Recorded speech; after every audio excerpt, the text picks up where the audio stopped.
Good morning बच्चों, मैं राम सिंह सारण आपके अपने सूर्योदय स्कूल में शिक्षक की ऑनलाइन क्लासेज में आपका हार्दिक स्वागत करता हूं। तो आज व्यतिकरण फ्रिंजों की चौड़ाई का व्यंजक प्राप्त करेंगे।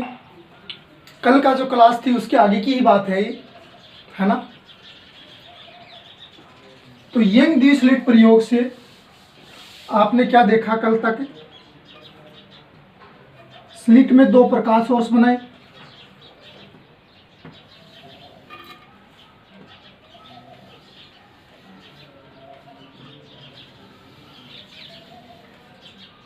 दोनों प्रकाश सोर्स कला संबंध प्रकाश सोर्स रखने के लिए S1 S2 किसी एक प्रकाश सोर्स से बनाए गए थे।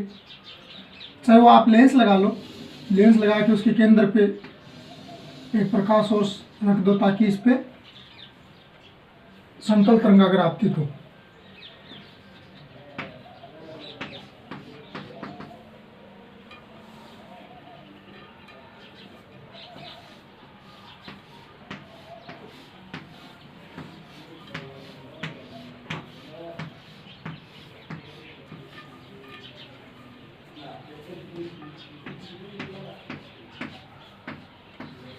इसके फोकस पर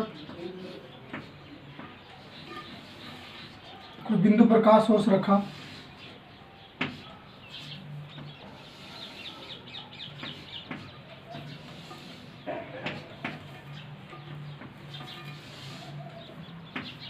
जिससे इस तरह से गोलीय तरंगाग्र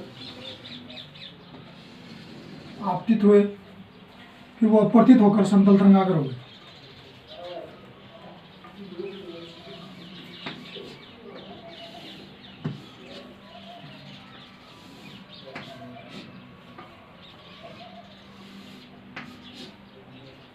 ये स्लिट की ऊपर और नीचे डिस्टेंस बराबर रखने के लिए प्रकाश सोर्स को थोड़ा नीचे बनाता हूँ S2।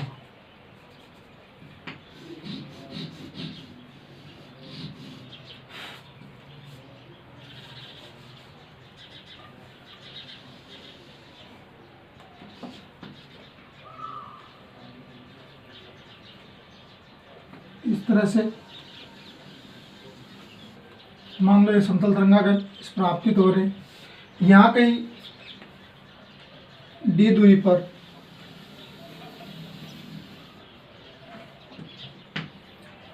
पर्दा रखा और यह एक वर्णी प्रकाश सोर्स रखा गया, यानी एक ही प्रकार की लाइट प्रकाश देने वाला प्रकाश, जैसे लाल, बैंगनी, ब्लू, जो भी पीला, यानी एक ही प्रकार की तरंग दैर्ध्य की प्रकाश इससे आपतित होंगी। फिर यहाँ से केंद्र C पर पहले देखा तो ब्राइट फ्रिंज प्राप्त हुई। क्यों हुई? ये अभी बना हुआ ना, वो आपको बनाना नहीं, एक बार देख लो।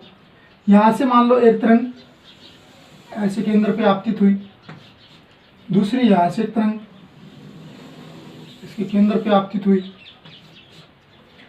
ये स्मॉल d डिस्टेंस मानी जो लगभग होती है 1 mm, यानी mm में ली जाती है, बहुत ही कम।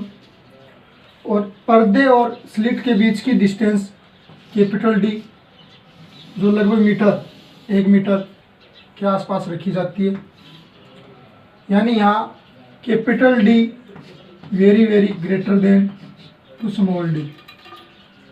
तो ये डिस्टेंस यहाँ पे D/2, यानी यहाँ पे मैं कोई पॉइंट दे दूँ Q, ये वाला बिंदु Q है, यानी S1Q और QS2 या S2Q दोनों क्या है? D/2 यानी यहाँ मैं बोल दूँ D/2 डिस्टेंस, और ये भी D/2 डिस्टेंस। इसके कारण क्या हुआ? ये तरंग S1 से बिंदु C पर आपकी तरंग x डिस्प्लेसमेंट तय करती है, तो S2 से भी x डिस्प्लेसमेंट प्राप्त होगा, जिस कारण से दोनों के बीच पथांतर डेल्टा x शून्य प्राप्त होगा और कालांतर भी शून्य प्राप्त होगा। इस स्थिति में यहाँ पर ब्राइट फ्रिंज प्राप्त होगी। ठीक है, तो ये सेंट्रल ब्राइट कहेंगे फिर इसको। ठीक है, इस सेंट्रल ब्राइट से ऊपर कोई बिंदु P मान लिया, बिंदु P माना जिस पर, चलो ये बना लेना, चित्र में साथ में बना भी सकते हो, इसको डॉटेड से दिखा देना, भले ही दिखाओ तो, नहीं तो डायरेक्ट भी चलेगा, कोई बात नहीं। सेंटर से बिंदु y दूरी पे कोई बिंदु P मान लिया, जिस पर प्रथम चमकीली प्रदीप्ति या फ्रिंज प्राप्त हो रही है, उसके लिए S2 से आपतित तरंगे बोल सकते हैं, अपन तो एक ही दिखा रहे हैं। आपतित तरंग की डिस्टेंस या डिस्प्लेसमेंट ये होगा, और S1 से ये होगा। डायग्राम में आपको थोड़ी कॉम्प्लिकेटेड महसूस हो रही थी, इसको आप डॉटेड से दिखा दो, या इसको मत दिखाओ, भले ही ये समझाने के लिए था पहले।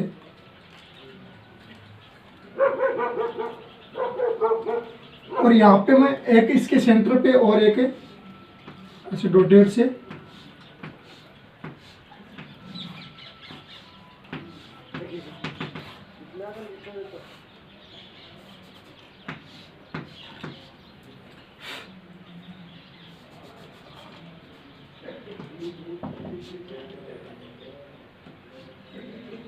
बिंदु P की डिस्टेंस दिखाता हूं, जो यहाँ से थीटा कोण पर थीटा कोण बन रहा है, ठीक है। अब आप देख के बता सकते हो S1 से उत्सर्जित तरंगे बिंदु P पर ज़्यादा डिस्प्लेसमेंट तय करेंगी, या S2 से उत्सर्जित तरंगे बिंदु P पर पहुंचने में ज़्यादा डिस्टेंस या डिस्प्लेसमेंट तय करेंगी, S2 वाली ना। हाँ, तो यहाँ पे पथांतर निकालने के लिए आप क्या करोगे, S1 से इस S2P पर परपेंडिकुलर डालोगे, यानी लंब डालोगे।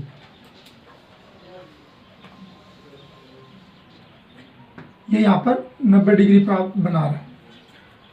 यहाँ पे मैं बिंदु दे दूं R, क्या दे दिया इसका, R नाम दे दिया इस बिंदु का। अब ये D डिस्टेंस mm में रखी जाती है, और ये मीटर में। तो यहाँ mm बहुत कम, बहुत छोटी डिस्टेंस है, और कंपेरेटिव पर्दे और स्लिटों के बीच की, तो यहाँ दोनों पास पास होंगी, S1 S2 दोनों प्रकाश सोर्स बहुत पास पास होंगी, तो ये बड़ा दिखा रखा है। इससे इस बिंदु P पर आपतित प्रकाश तरंगे क्या होंगी, बहुत ही नज़दीक हो जाएंगी, बहुत ही पास पास हो जाएंगी, है ना। तो इस वजह से ये दोनों यहाँ से तरंगे बिंदु P पर आपतित हो रही है, तो ये डिस्टेंस कम होने की वजह से इनको नियरली पैरेलल समझा जा सकता है, नियरली पैरेलल समांतर समझा जा सकता है। इस कारण से क्या बोल सकते हैं, S1P S2P व QP लगभग समांतर है। बिंदु P पर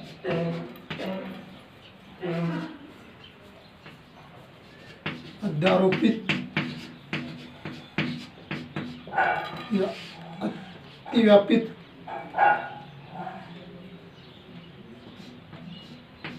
तरंगे S1P, S2P और दूरी QP लगभग समांतर है।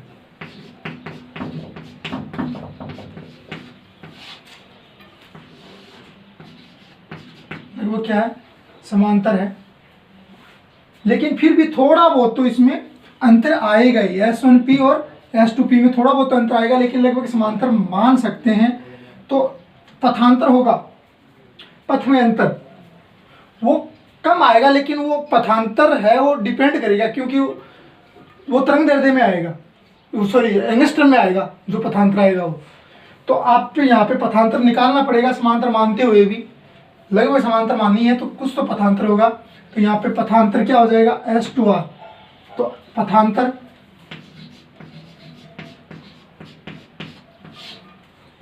S2R बराबर डेल्टा एक्स, S2R बराबर डेल्टा एक्स, ठीक है।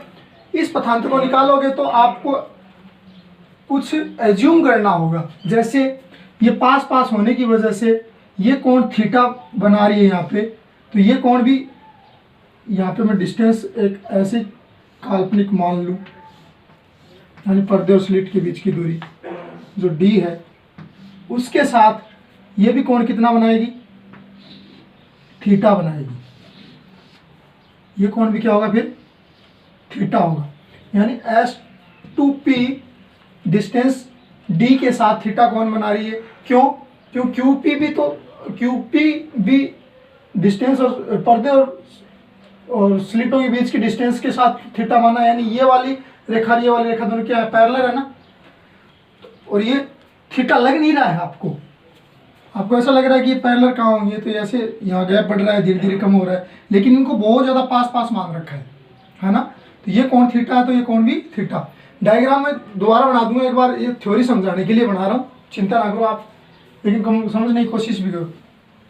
तो ये कोण थीटा है, तो बताओ अब ये कोण कितना होगा। मैं इस त्रिभुज को बाहर निकालता हूँ, यानी S1 या S2, इनके डिस्टेंस के बीच की दूरी d, और यहाँ पे परपेंडिकुलर है, यहाँ पे ये R बिंदु, और यहाँ पे ये थीटा बन रहा है, ये कोण थीटा है। तो ये इसके साथ 90 डिग्री कोण बना रहा है ना, यानी ये रेखा के साथ d 90 डिग्री बना रही है।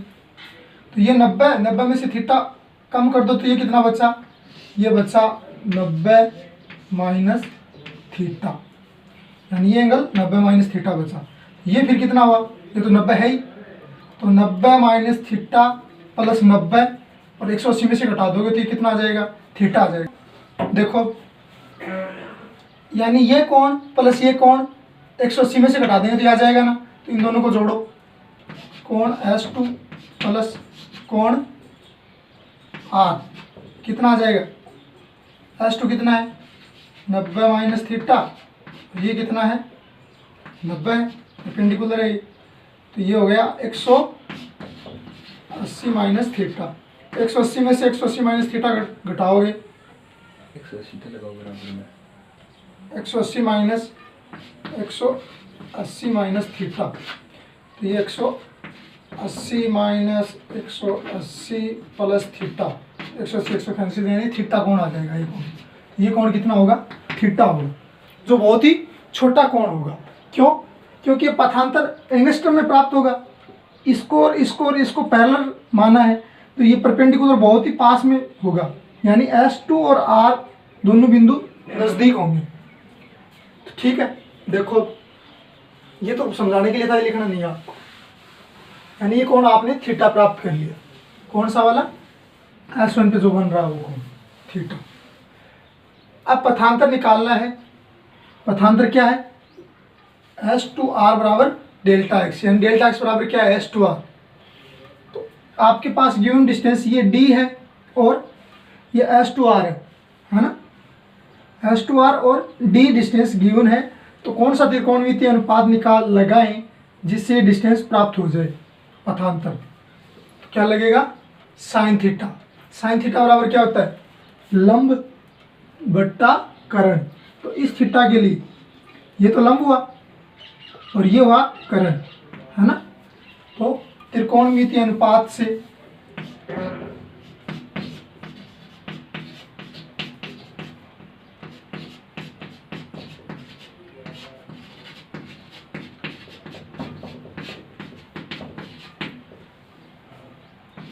साइन थीटा बराबर डेल्टा एक्स बट्टा S1 बट्टा S1 into S1 S2, distance है S1 इंटू नहीं S1 S2 डेल्टा एक्स, या इसको एक बार लिखो तो S2Q लिख दो,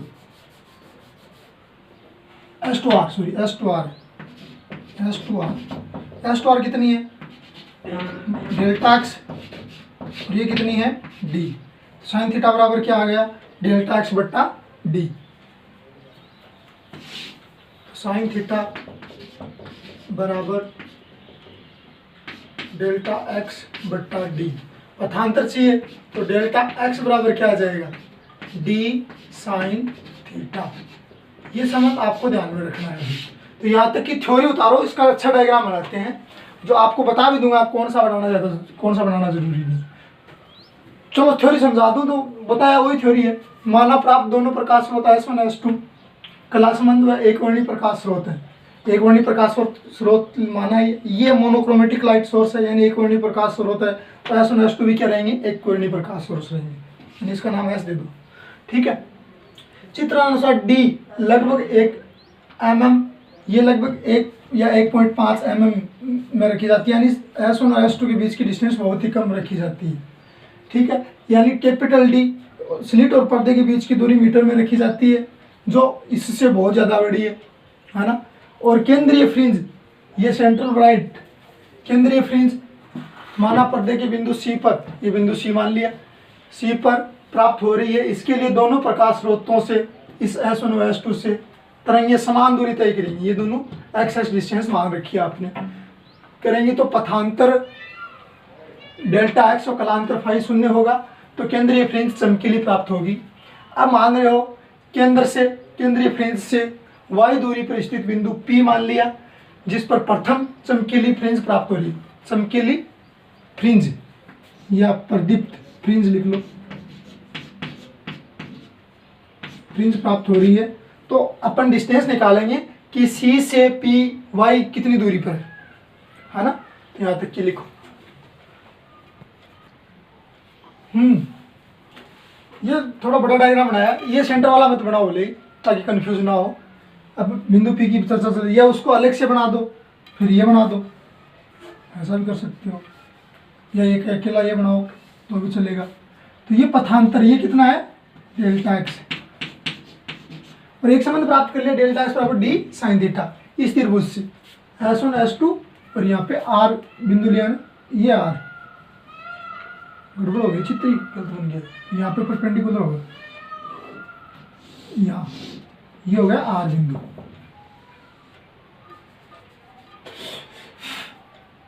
ये R बिंदु है ना, ये तो हुआ ये तो पथांतर डेल्टा एक्स, यानी S2 R कितना हुआ डेल्टा एक्स, ये थीटा, ये इतना सीख लिया आपने अभी।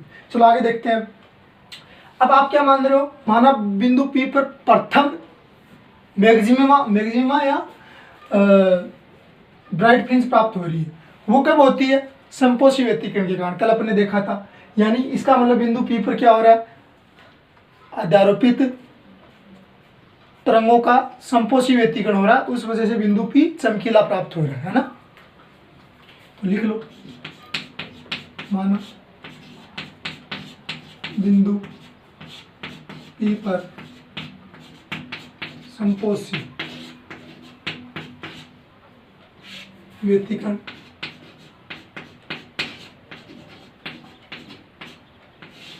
कंस्ट्रक्टिव इंटरफेरेंस होने के कारण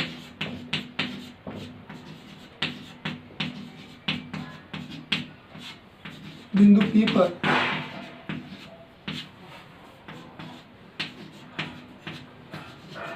चमकीली फ्रिंज प्राप्त हुई।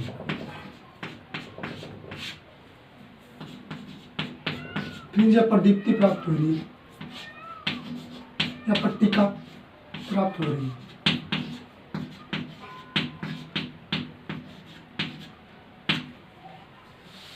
तो आप एक चीज याद करो, चमकीली फ्रिंज प्राप्त करने के लिए, संपोषी व्यतिकरण के लिए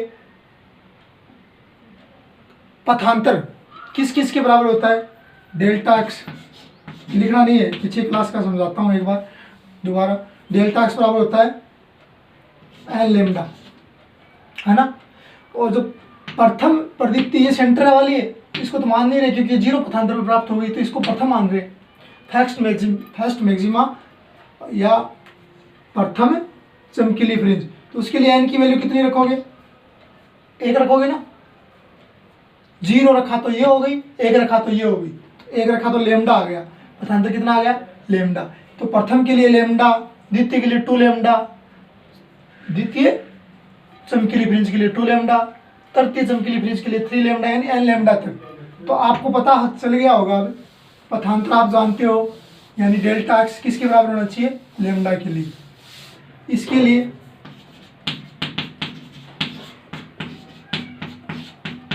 हम जानते हैं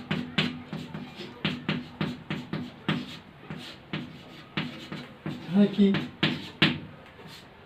पथांतर डेल्टा एक्स बराबर क्या होगा, लेमडा के होगा। तो यहाँ से एक संबंध लिख सकता हूँ मैं, डी साइन थीटा बराबर क्या लिख सकता हूँ, लेमडा, और साइन थीटा बराबर क्या लिख सकता हूँ, लेमडा बट्टा डी। ठीक है।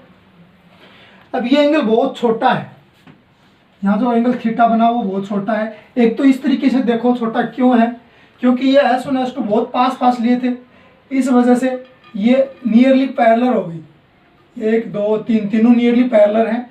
और यह डिस्टेंस ज़्यादा डिस्टेंस पे जाके मिल रही है, लगभग एक जगह से ही निकल रही है। मान लो आप, ये डिस्टेंस ज़्यादा होने की वजह से पैरेलल हुई है, इसके कंपेरेटिव डिस्टेंस बहुत ज़्यादा है ना, इस वजह से पैरेलल माना है, ये एज्यूम किया अपन ने।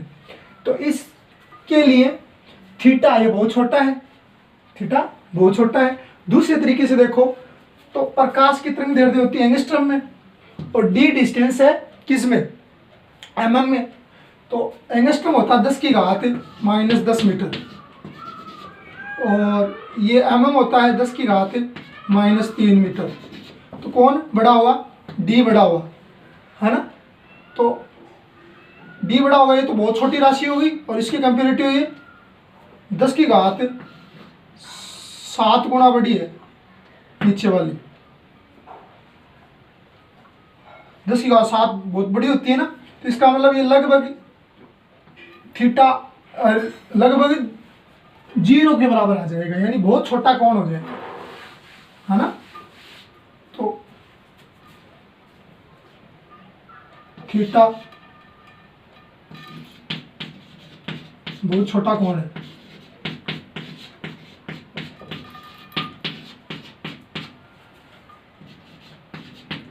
आता है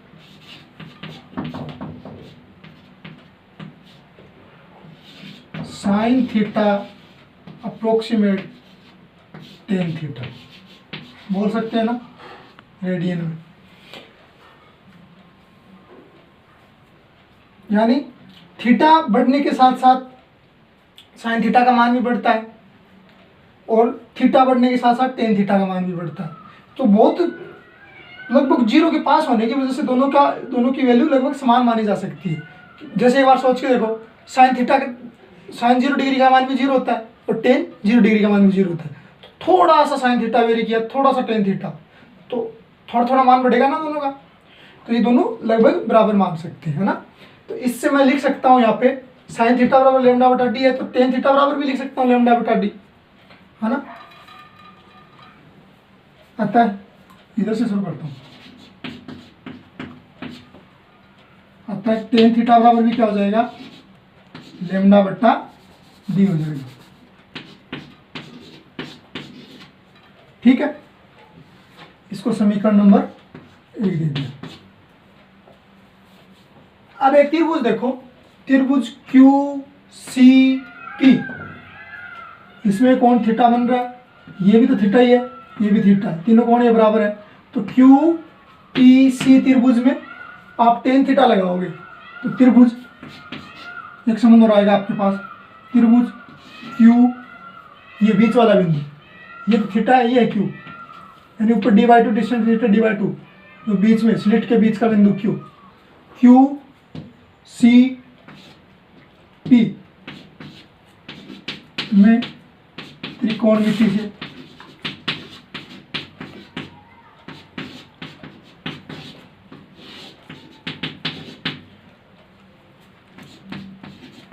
टेन थीटा बराबर लंब सीपी बट्टा आधार क्यू सी किसके बराबर होगा, सीपी कितना है, डी है ना, सीपी तो डी है, तो सीपी डी थोड़ा है, सीपी तो ये है, सी पी वाई है, वाई, क्यू सी कितना है, क्यू और सी कितना है, कैपिटल डी। तो तो इसको नाम दे दो समीकरण नंबर 2। यानी एक तो टेन थीटा बराबर आपके पास है लेमडा बट्टा डी और एक टेन थीटा बराबर है वाई बट्टा डी। तो समीकरण 1 व 2 की तुलना करने पर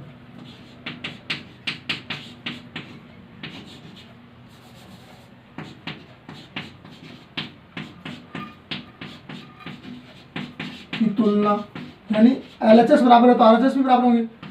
तुलना करने पर LHS बराबर है तो RHS भी बराबर होंगे ना। तो यहाँ लिख सकते हो आप लेमडा बट्टा डी बराबर, क्योंकि टेन थीटा बराबर ये है और टेन थीटा बराबर ये, लेमडा बट्टा डी बराबर क्या, वाई बट्टा डी, वाई बट्टा कैपिटल डी। आपको वाई निकालनी है, यानी पहला गणना किसकी कर रहे हो आप, सी से पी कितनी दूरी पे है प्राप्त हो रही है। तो यहाँ पे लिख भी सकते हो बिंदु पी केंद्रीय, यहाँ लिख देना बिंदु पी केंद्रीय फ्रिंज से कितनी दूरी पर होगा, उसके लिए निकाल रहे हो। तो y बराबर क्या आ जाएगा, कैपिटल डी लेमडा बट्टा small D, capital D lambda बट्टा स्मॉल डी। ये आपके पास आ गई केंद्रीय फ्रिंज से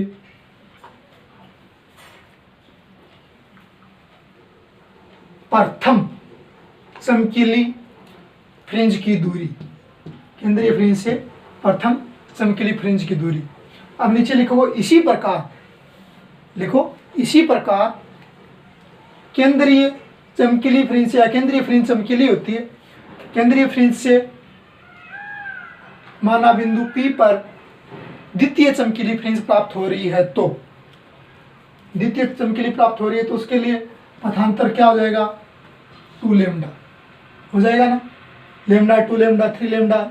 इन पथांतरों पे समकोशी व्यतिकरण होता है। चमकीली तभी प्राप्त होगी जब समकोशी व्यतिकरण। यहाँ पे फिर डी साइन थीटा बराबर क्या जाएगा, 2 लेमडा। क्या निकाल रहे हो आप, द्वितीय चमकीली फ्रिंज मान रहे हो इस बार बिंदु P पर। यहाँ क्या आ जाएगा फिर 2 लेमडा बटा डी, वही थीटा छोटा हो जाएगा, ये एंगस्ट्रम में ये मिलीमीटर में, तो थीटा बहुत छोटा, तो ये संबंध। तो यहाँ पे 2 लेमडा डी बट्टा बराबर क्या आएगा, वाई बटा डी। तो यहाँ पे 2 लेमडा डी बट्टा डी, ये डिस्टेंस किसकी होगी, केंद्रीय फ्रिंज से द्वितीय चमकीली फ्रिंज की, 2 लेमडा डी बट्टा डी। इसको याद रखने के लिए ऐसे लिख सकते हो सेकंड मैक्सिमा, ये सेकंड मैक्सिमा निकाल रहे हैं अपन, 2 लेमडा डी बट्टा डी, 2 लेमडा कैपिटल डी बट्टा डी, ऊपर कैपिटल डी नीचे स्मॉल डी, ठीक है। इसी प्रकार तृतीय तीसरी चमकीली फ्रिंज प्राप्त हो रही है। मान लो बिंदु P से सी से बिंदु P तीसरी चमकीली फ्रिंज के लिए डिस्टेंस मानी, तो यहाँ पे पथांतर 3 लेमडा का, 3 लेमडा बट्टा डी होते होते यहाँ पे 3 लेमडा डी बट्टा डी आ जाएगा, है ना। 3 तक निकाल के आप अब मानोगे, 3 तक ये निकाल लोगे, उसके बाद आप क्या मानोगे, माना बिंदु P पर अनंत मैक्सिमा या अनंत चमकीली फ्रिंज प्राप्त हो रही है। तो अनंत चमकीली फ्रिंज प्राप्त हो रही है तो केंद्रीय फ्रिंज से बिंदु P की दूरी y जो मान रखी हो कितनी होगी, केंद्रीय फ्रिंज से बिंदु P यानी y दूरी कितनी होगी वो निकालो, बिंदु P की दूरी। यहाँ पथांतरा डेल्टा x बराबर इस बार क्या हो जाएगा, n लेमडा हो जाएगा, है ना, ये तो हो जाएगा। और एक संबंध क्या था वो, साइन थीटा बराबर डेल्टा एक्स बट्टा डी, यही तो था। और तो डेल्टा एक्स बराबर क्या आ गया, ये दोबारा नहीं लिखना आपको, तो ऐसे लिखना वो भाषा लिख के, डेल्टा एक्स बराबर आ गया डी साइन थीटा। और यहाँ पे डेल्टा एक्स बराबर क्या है, एन लेमडा, तो डी साइन थीटा किसके बराबर आ जाएगा, डी साइन थीटा, ये भी डेल्टा एक्स और ये भी डेल्टा एक्स, यानी एन लेमडा, ठीक है। तो साइन थीटा बराबर क्या जाएगा, एन लेमडा बटा डी। जहाँ 1 2 3 है वहाँ पे एन आ जाएगा, कोई फर्क नहीं पड़ता। तो वही साइन थीटा एंगल बहुत छोटा होने के कारण टेन थीटा के क्या होगा, बराबर होगा। अतः टेन थीटा बराबर भी हम क्या मान सकते हैं, एन लेमडा बटा डी मान सकते हैं ना। और त्रिभुज, दूसरी त्रिभुज से, त्रिभुज क्यू पी सी से, यानी त्रिभुज क्यू सी पी से टेन थीटा बराबर क्या आ रहा है, वाई बट्टा डी। ये संबंध और ये कौन सी इक्वेशन चल रही होगी पता नहीं, ये दोनों बराबर कर देंगे। बराबर करेंगे तो क्या जाएगा, इधर वाला मिटा दूंगा।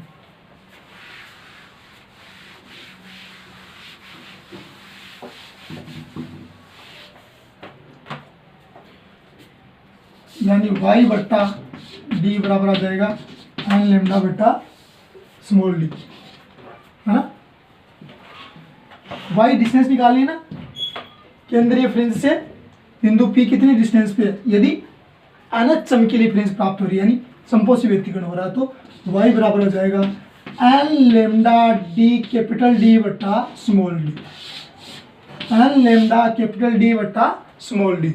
याद रखना, अनंत चमकीली फ्रिंज प्राप्त करने के लिए डिस्टेंस केंद्रीय फ्रिंज से उसकी पर्दे पर डिस्टेंस y कितनी दूरी होगी, एन लेमडा कैपिटल डी बट्टा स्मॉल डी। यहां कह सकते हो आप, यहां n बराबर क्या है, 0। 0 रखोगे तो, 0 तो नहीं रखना क्योंकि केंद्र की तो बात कर ली। 1 रखोगे तो लेमडा डी बटा डी, प्रथम चमकीली फ्रिंज प्राप्त हो जाएगी। 2 रखोगे तो 2 लेमडा कैपिटल डी बटा स्मॉल डी, तो द्वितीय चमकीली फ्रिंज प्राप्त हो जाएगी। 3 रखोगे तो 3 लेमडा कैपिटल डी बटा स्मॉल डी, तीसरी चमकीली फ्रिंज प्राप्त हो जाएगी। 4 रखोगे तो चौथी। इस तरह से यहाँ लिख सकते हो ये। और देखो अब ये डिस्टेंस किन किन बातों पे निर्भर करती है। एक तो मतलब वाई डिस्टेंस किस पे निर्भर करती है। एक तो देखो जैसे जैसे आप ऊपर बढ़ोगे, प्रथम द्वितीय चतुर्थी, ये आगे बढ़ती जाएंगी, यानी एन बढ़ेगा जैसे जैसे आगे बढ़ती रहेगी। तो प्रथम की बात कर ले, प्रथम एक तो तरंग दैर्ध्य पर निर्भर करेगी और एक इनके बीच की दूरी पर निर्भर करेगी। और ये स्लिट डिस्टेंस जितनी कम होगी उतने ही दूर बिंदु पर आपको प्रथम चमकीला प्राप्त होगा, यानी ये बड़ा होने पे y छोटा हो जाएगा। यानी डिस्टेंस जितना ये कम होगा और ये डिस्टेंस जितनी ज़्यादा होगी उतना ही बिंदु P केंद्रीय फ्रिंज से ज़्यादा दूरी पे मिलेगा। एक तरंग दैर्ध्य पे भी, यानी यहाँ पे प्रकाश कौन सा ले रहे हो, लाल रंग का प्रकाश ले रहे हो तो ये P बिंदु अधिक दूरी पे मिलेगा। यानी इसी सेटअप में आप एक बार तो लाल रंग का प्रकाश ले लिया, एक बार बैंगनी रंग का प्रकाश ले लिया। उस स्थिति में लाल रंग के प्रकाश के लिए प्रथम ब्राइट ज़्यादा दूरी पे मिलेगा और बैंगनी इसी सेटअप में, यानी ये डिस्टेंस कैपिटल डी और ये स्मॉल डी, तो बैंगनी प्रकाश के लिए वो लाल से कम दूरी पे, यानी वाई कम दूरी पे हो जाएगी। तरंग दैर्ध्य जितना ज़्यादा वाई उतनी ज़्यादा दूरी पे, है ना। तो ये संबंध याद रखना इंपॉर्टेंट है, एन लेमडा कैपिटल डी बटा स्मॉल डी। उतार लो। हाँ, अब क्या मान रहे हैं, मान रहे केंद्रीय फ्रिंज से बिंदु P पर प्रथम मिनिमा प्राप्त हो रहा है, यानी काली फ्रिंज प्राप्त हो रही है, डार्क फ्रिंज। उसके लिए यहाँ पे क्या होगा, विनाशी व्यतिकरण होगा तभी बनेगी। तो विनाशी व्यतिकरण होगा तो उसके लिए पथांतर डेल्टा एक्स किसके बराबर होना चाहिए, प्रथम किसके, लेमडा बाई 2 के, है ना। प्रथम के लिए लेमडा बाई 2 होनी चाहिए ना डिस्टेंस। नहीं समझ मेरी बात, पिछली क्लास देखो जाके। तो प्रथम मिनिमा के लिए पथांतर लेमडा बाई 2 और यहाँ पे पथांतर क्या आ रहा है, डी साइन थीटा। ये दोनों बात बराबर कर दें तो लेमडा बाई आता है,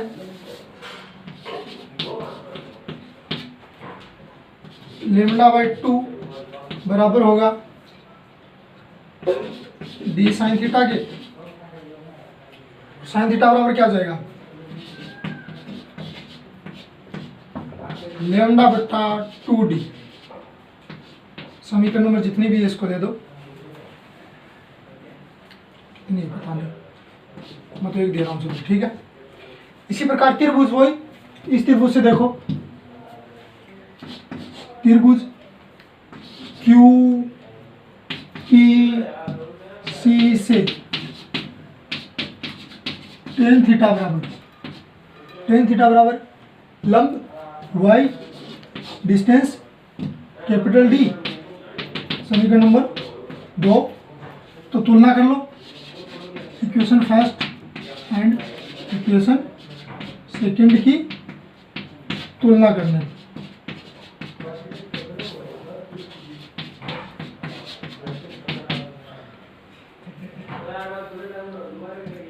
तो इसको टेन थीटा के बराबर भी मानेंगे ना, क्योंकि sine theta approximate tan theta, इस संबंध को टेन थीटा के बराबर भी मान सकते हैं। टेन थीटा बराबर क्या हो जाएगा, लैम्डा बटा 2d। इसको दो नंबर 1, जितनी भी आपके उस डेरिवेशन के हिसाब से दे देंगे। इनकी तुलना करो इक्वेशन फर्स्ट और सेकंड की, तो यहाँ से क्या आ जाएगा, LHS बराबर है तो RHS भी बराबर होंगे। तो यहाँ पे y बट्टा कैपिटल D बराबर लैम्डा बट्टा 2 स्मॉल d। y चाहिए ना, यानी केंद्रीय फ्रिंज से डिस्टेंस चाहिए, दिख रहा है नीचे, दिख रहा है, देखता हूँ, ठीक है दिख रहा है। तो y बराबर क्या हो जाएगा, लैम्डा कैपिटल D बट्टा 2d, यानी केंद्रीय फ्रिंज से प्रथम काली फ्रिंज, डार्क फ्रिंज या मिनिमा कितनी दूरी पे बनेगा, लैम्डा कैपिटल D बट्टा 2d। इसका मतलब ये हुआ कि जो आपने निकाला था ना पहले प्रथम मैक्सिमा, वो बाद में बनेगा और प्रथम मिनिमा पहले बनेगा, यानी काली फ्रिंज पहले बनेगी। तो कल के पैटर्न में देखा भी था, ब्राइट डार्क ऐसे फ्रिंजेस बनी थी। तो यहाँ ब्राइट है तो फिर पहले डार्क ही बननी चाहिए ना, तो क्यों, ये डिस्टेंस भी कम आ रही है। वो आ रही थी लैम्डा कैपिटल D बट्टा स्मॉल d, और ये लैम्डा कैपिटल D बट्टा 2d आ रही है, यानी उससे आधी दूरी पे। जैसे यहाँ पे प्रथम ब्राइट बन रहा, तो यहाँ के बीच में प्रथम डार्क बन जाएगा, है ना। तो इसी प्रकार इसके नीचे लिखोगे, इसी प्रकार केंद्रीय फ्रिंज से माना बिंदु P पर द्वितीय काली फ्रिंज प्राप्त हो रही है, तो केंद्रीय फ्रिंज से बिंदु P की दूरी डेल्टा x बराबर d साइन थीटा, द्वितीय काली फ्रिंज के लिए पथांतर, द्वितीय काली फ्रिंज के लिए पथांतर,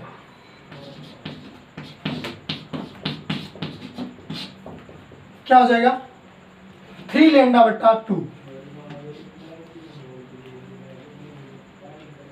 लैम्डा बट्टा 2 पे काली, लैम्डा पे ब्राइट, फिर 3 लैम्डा बट्टा 2 पे वापस काली। तो यहाँ पे क्या आ जाएगा, 3 लैम्डा बट्टा 2d, यानी 3 लैम्डा बट्टा 2d,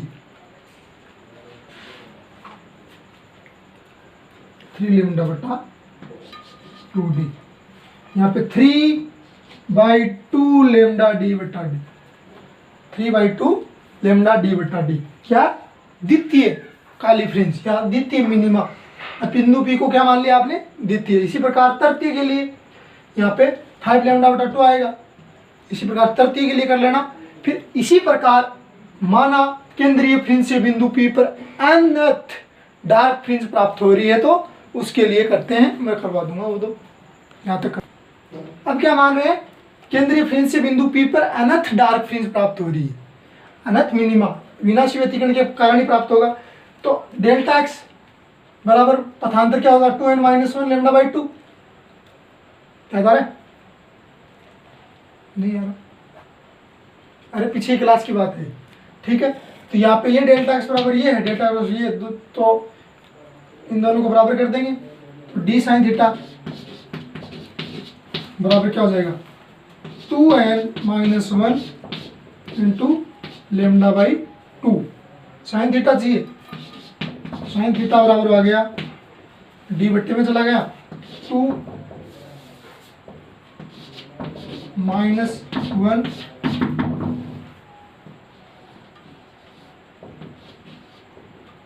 lambda by 2 into small D, ठीक है।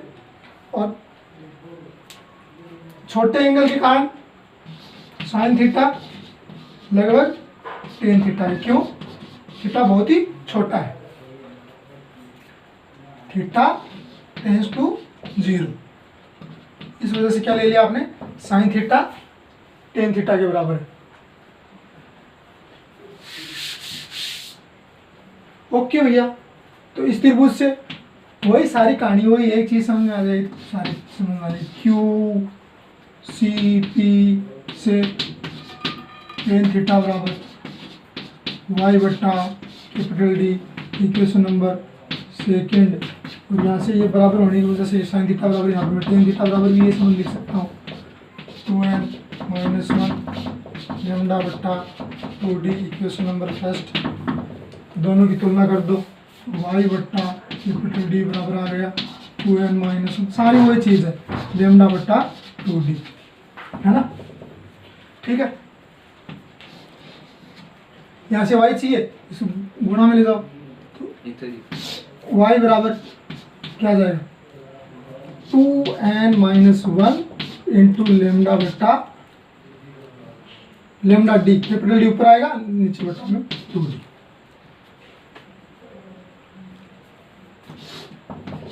अनंत टार्क के लिए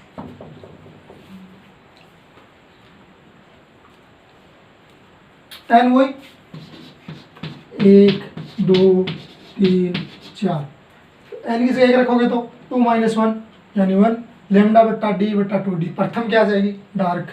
2 रखोगे तो 4 - 1 3, 3/2 लेमडा डी बट्टा डी। ऐसे ही जो भी निकालने हैं n की जगह वैल्यू रखते जाओ, n इंटीजर नंबर है ना। ठीक है, तो ये हो गया आपके पास। अभी तक तो क्या निकाला आपने, केंद्रीय फ्रिंज से बिंदु P पर प्रथम ब्राइट बने तो कितनी डिस्टेंस पे बनेगा, द्वितीय ब्राइट बने तो कितनी पे, और ऐसे ब्राइट डार्क की आप डिस्टेंस निकाल सकते हो। अब निकालनी है अपने को फ्रिंज चौड़ाई। फ्रिंज चौड़ाई निकालने के लिए क्या करेंगे, जैसे आपको कोई पूछ ले कि चमकीली फ्रिंज की कितनी चौड़ाई होगी यहाँ पे, तो आपको पता है कि केंद्रीय फ्रिंज पहले ब्राइट, फिर बनेगी डार्क, फिर ब्राइट। तो आपको कहे कि इस फ्रिंज की एक बार केंद्रीय ब्राइट, डार्क, ब्राइट, फिर डार्क, ये है, मान ली मैंने डार्क, ये आपको लिखना नहीं है, ये ब्राइट और ये डार्क, फिर ये वापस ब्राइट। ठीक है, कोई कहते इस ब्राइट फ्रिंज की चौड़ाई निकालो, तो क्या करोगे आप, ये एक डार्क, ये द्वितीय डार्क, तो द्वितीय डार्क में से प्रथम डार्क घटा दोगे तो बीच में जो बनी फ्रिंज है उसकी चौड़ाई आ जाएगी ना, समझ रही बात। दूसरे डार्क में से प्रथम डार्क घटा दोगे तो बीच में क्या बनता, 2 डार्कों के बीच में ब्राइट बनता, तो सुपर ब्राइट की चौड़ाई आ जाएगी। समझ रहे हो, जैसे इसकी डिस्टेंस है मान लो 5 mm, है ना, या ऐसे कहें कि यहाँ से y है, ये ज़्यादा है, y है 10 सेंटीमीटर दूरी पे, ऐसे मान लिया, ये द्वितीय डार्क है यहाँ से 10 सेंटीमीटर दूरी पे। ठीक है, और प्रथम डार्क यहाँ से कितने सेंटीमीटर पे, 5 सेंटीमीटर पे। तो ब्राइट बताओ, बीच में तो ब्राइट ही बनेगी ना, प्रथम ब्राइट ही बनेगी, प्रथम डार्क और द्वितीय डार्क के बीच में प्रथम ब्राइट। तो 10 में से 5 घटा दोगे तो ये डिस्टेंस आ जाएगी ना बीच की, है ना। तो अब लिखो नीचे फ्रिंज चौड़ाई, चलो मैं लिखा देता हूँ, मीटर उतार लो। हाँ, अब हम पहले निकाल रहे हैं चमकीली फ्रिंज चौड़ाई। तो 2 डार्कों के बीच में एक फ्रिंज बनेगी, चाहे आप दूसरी डार्क में से प्रथम डार्क हटा दो, चाहे तीसरी डार्क में से दूसरी डार्क हटा दो, फ्रिंज चौड़ाई आ जाएगी चमकीली फ्रिंज की चौड़ाई। तो यहाँ चमकीली फ्रिंज चौड़ाई मैंने अनंत डार्क में से अनंत -1 डार्क हटा दी, यानी n पर बनने वाली डार्क में से उससे पहले बनने वाली डार्क वाली हटा दी, तो बीच में चमकीली बनेगी, तो उसकी चौड़ाई आ जाएगी।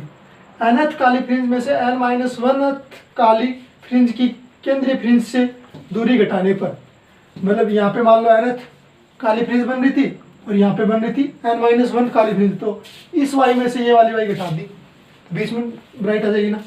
तो अनंत डार्क के लिए ये है, आप अभी भी फॉर्मूला निकाला था। और अनंत -1 यानी n किस गैर -1 रखेंगे, तब वो इससे पहले वाली डार्क फ्रिंज आ जाएगी, एन वी डार्क से पहले वाली, क्योंकि n-1 फिर n आता है ना। तो इसमें से ये वाली डिस्टेंस घटा दी, यहाँ देख लो एन वी डार्क में से n-1 वी डार्क घटाने पर बीच में जो बनेगी वैरायटी उसकी चौड़ाई आ जाएगी लेमडा डी बटा डी। घटा लेना, इतनी मैथ आपको आती है ना।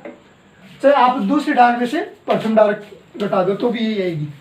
इसी प्रकार ये आप अगला करेंगे काली फ्रिंज की चौड़ाई याद करने के लिए। तो एन वी ब्राइट में से N V n-1 we dark घटा दोगे, no सॉरी एन वी क्या निकालनी है, काली फ्रिंज निकालनी है।